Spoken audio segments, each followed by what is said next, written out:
Hello guys, इस प्रीता पहचान classes में मैं आज लेके आई हूँ आपके शेड्यूल के अनुसार गोधुली भाग 2 class 10 Bihar board BSEB Bihar board को बोलते हैं।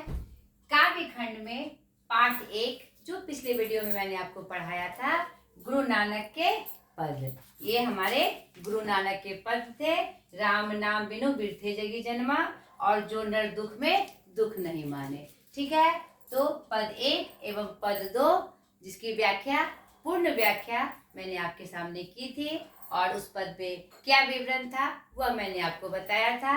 आज मैं आई हूँ उसी पाठ 1 गुरु नानक के पद का प्रश्न अभ्यास को लेकर, ताकि आप उसके आंसर को सही रूप में कर सके और अच्छे नंबर प्राप्त कर सके। ठीक है, तो अब डायरेक्ट मैं अभ्यास के साथ।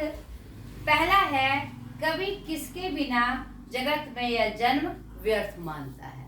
तो कविता की पद की पहली पंक्ति में ही क्या लिखा है उन्होंने, राम नाम बिनु बिरथे जगी जन्मा।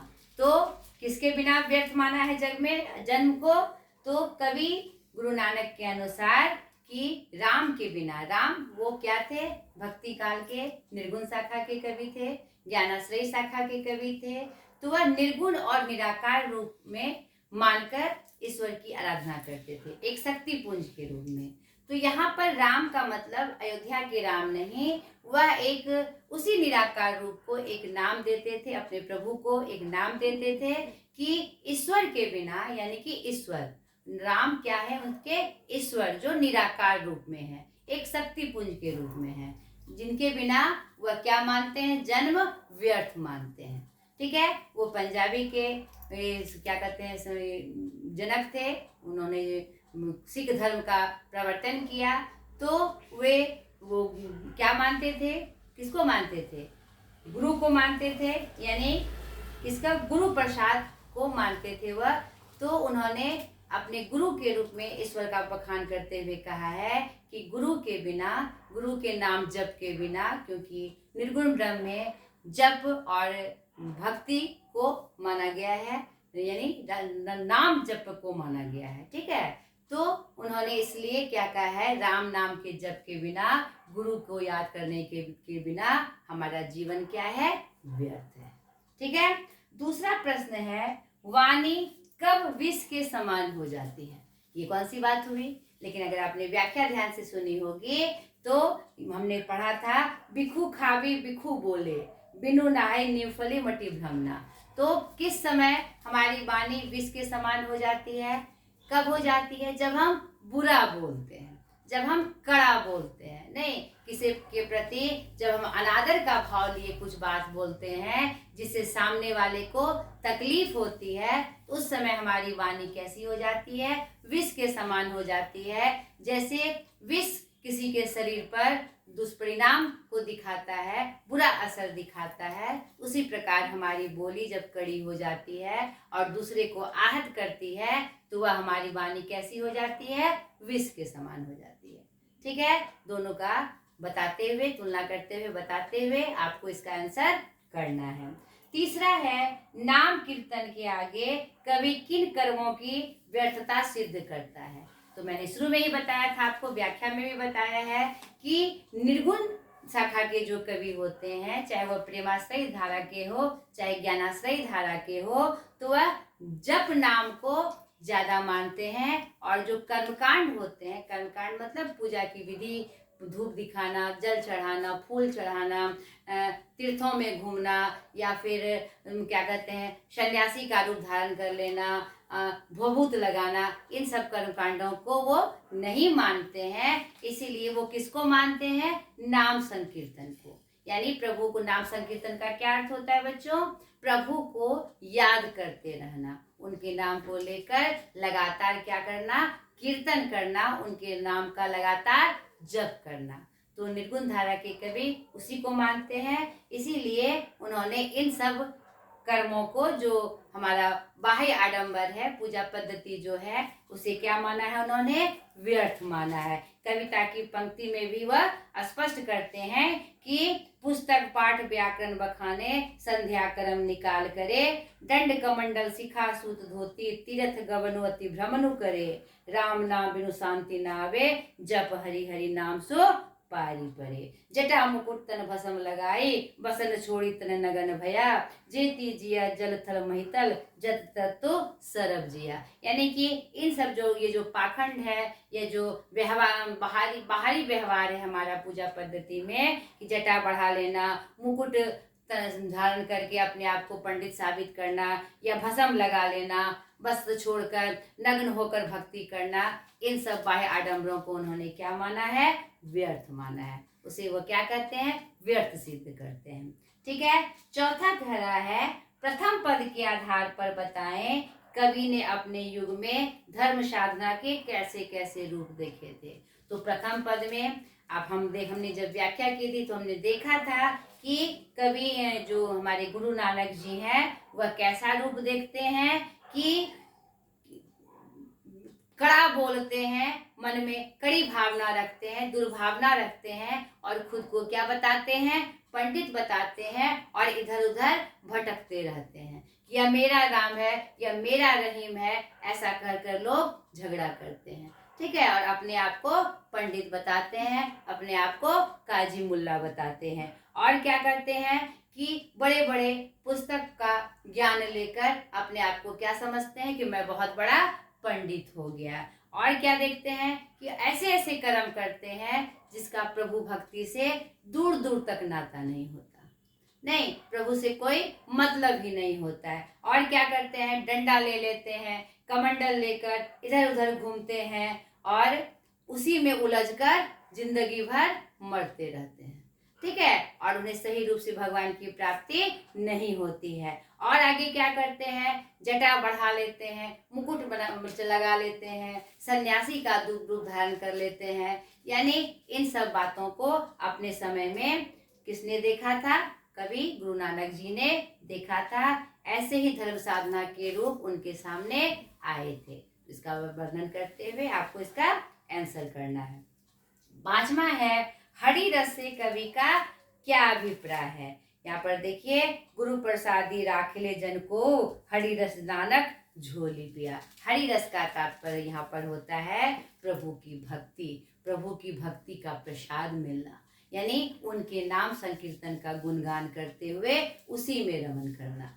ठीक है। तो वह उस रमन से जो रस की अनुभूति होती है, रस मतलब आनंद नहीं, वो जब गुरु भक्ति हम करते हैं, अपने परमात्मा को याद करते हुए नाम संकीर्तन करते हैं, तो हमारे अंदर एक आनंद की अनुभूति होती है। ठीक है। वही क्या होता है, वो किसके लिए है, प्रभु का प्रसाद है। वो कौन सा रस है जो हमारे अंदर बहता है, हरि रस। हरि यानी एक नाम दिया उन्होंने अपने प्रभु का, हरि रस, ईश्वर का रस। तो आपको तात्पर्य स्पष्ट हो गया होगा। 6ठा प्रश्न है, कवि की दृष्टि में ब्रह्म का निवास कहाँ होता है। तो इसमें उन्होंने स्पष्ट किया है, कवि की दृष्टि से ब्रह्म का निवास सबके भीतर होता है, उसकी आत्मा में होता है, शरीर के अंदर आत्मा रूपी में वह निवास करता है ब्रह्म। तो हमें बाहर नहीं ढूंढना चाहिए, खुद में उसे जागृत कर कर उस तक पहुंचना चाहिए, उस प्रभु तक पहुंचना चाहिए। ठीक है। 7वां प्रश्न है, गुरु की कृपा से किस युक्ति की पहचान हो जाती है।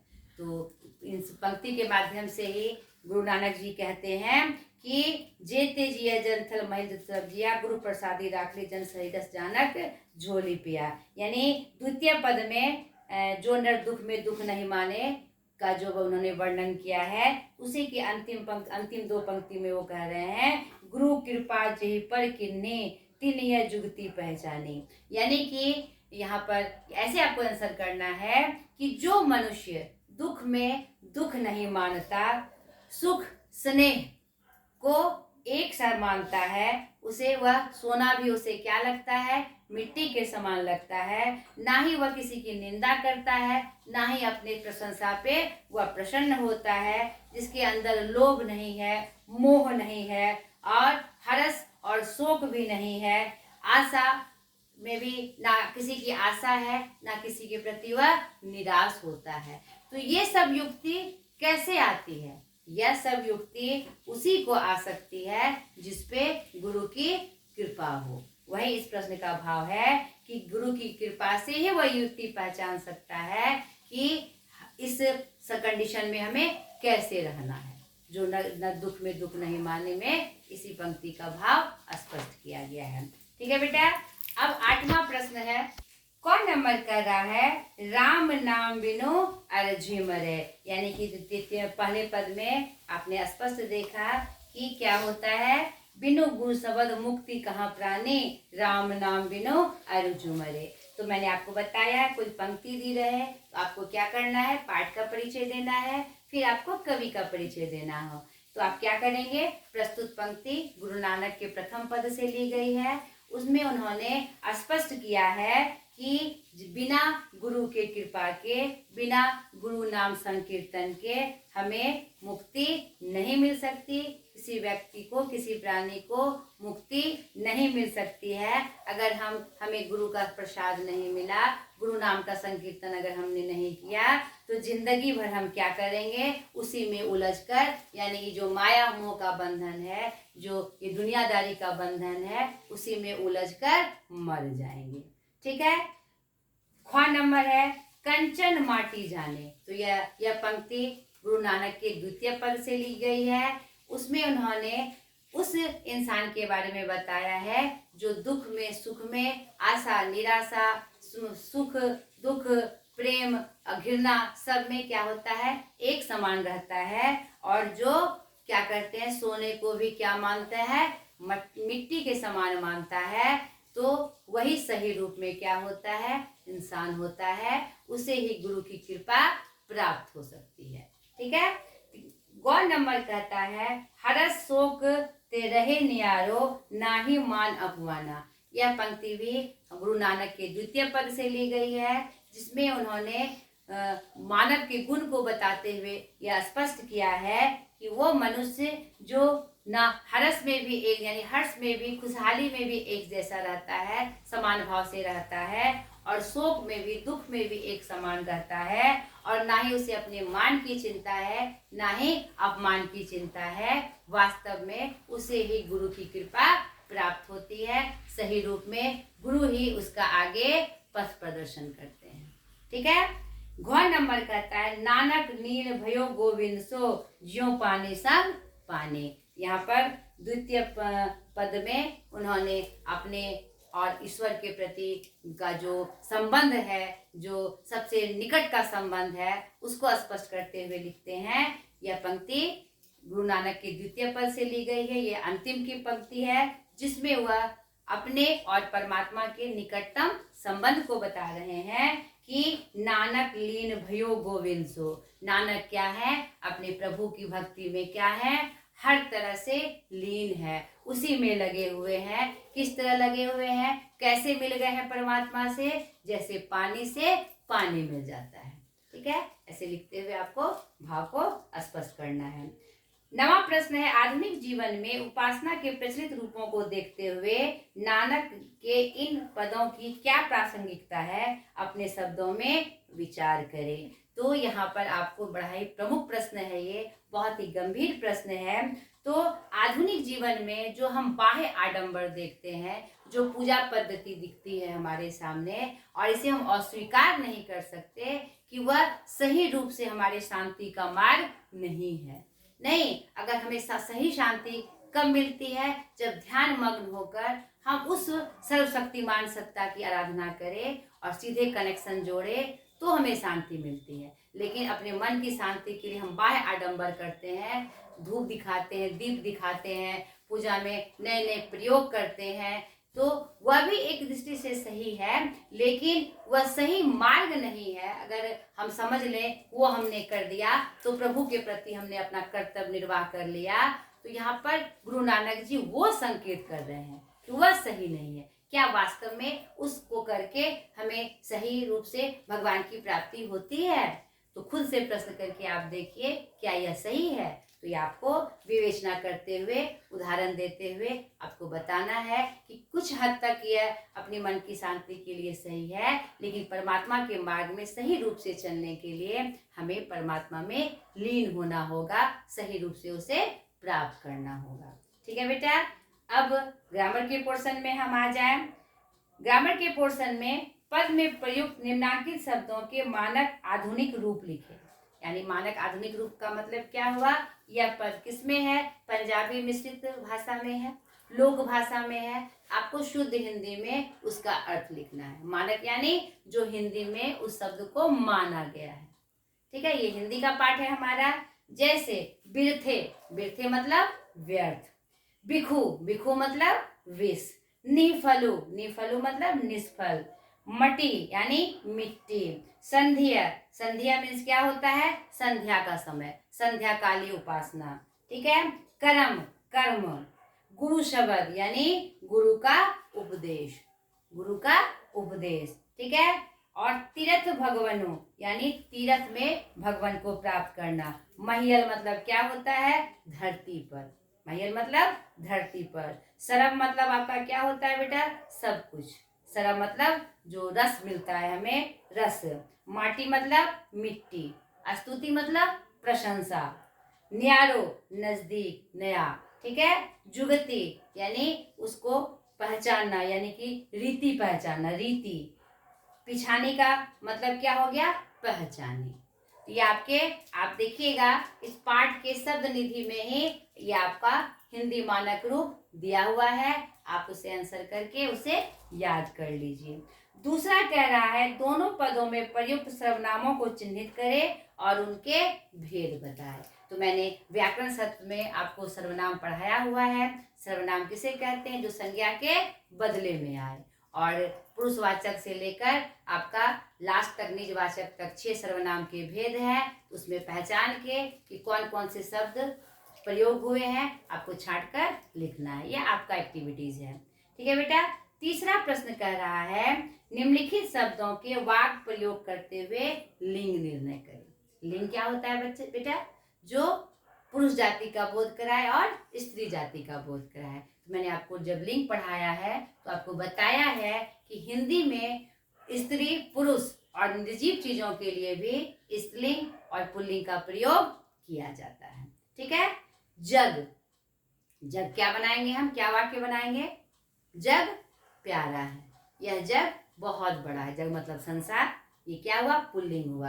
यानी आपको स्त्रीलिंग पुल्लिंग लिखना नहीं है, ता और ती के माध्यम से यह बताना है कि वह स्त्रीलिंग है कि पुल्लिंग है। मुक्ति, बिना गुरु शब्द के मुक्ति नहीं मिल सकती, शक्ति यानी स्त्रीलिंग।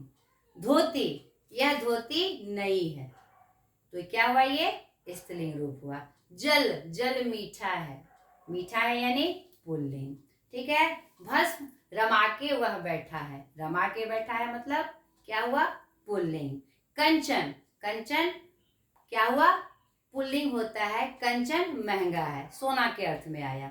जुगति मतलब युक्ति, जुगति उसने जान ली है, जान ली है मतलब स्त्रीलिंग। स्तुति, परमात्मा की स्तुति हो रही है, हो रही है का मतलब स्त्रीलिंग। ठीक है, ऐसे करके वाक्य बनाना है। चौथा प्रश्न है निम्नलिखित विशेषणों का स्वतंत्र वाक्य प्रयोग करें। यह भी वाक्य प्रयोग करने के लिए है, यह सरल है, तो ये मैं आपको होमवर्क के रूप में छोड़ रही हूँ। वाक्य कैसे बनाए जाते हैं, कोई शब्द का जो मतलब कि एक परिचय दिया जाता है वह हमारा क्या होता है, वाक्य होता है। इसमें ना आपको लिंग निर्णय करना है, ना मुहावरा का प्रयोग करना है। जैसे एक मैं बता दूं, व्यर्थ, यह जीवन व्यर्थ है, आपको लिंग निर्णय करना नहीं है, सीधे उसका परिचय देना है। निष्फल, नग्न, सर्व, न्यारा और सकल, ये आप बनाइएगा। ये होमवर्क के रूप में मैंने आपको छोड़ा। आज तक के लिए इतना ही, मैंने प्रश्न अभ्यास को खत्म किया। ठीक है बच्चों, प्लीज मेरे चैनल को सब्सक्राइब करें और मुझे सपोर्ट करें। आज तक के लिए इतना ही, बाय।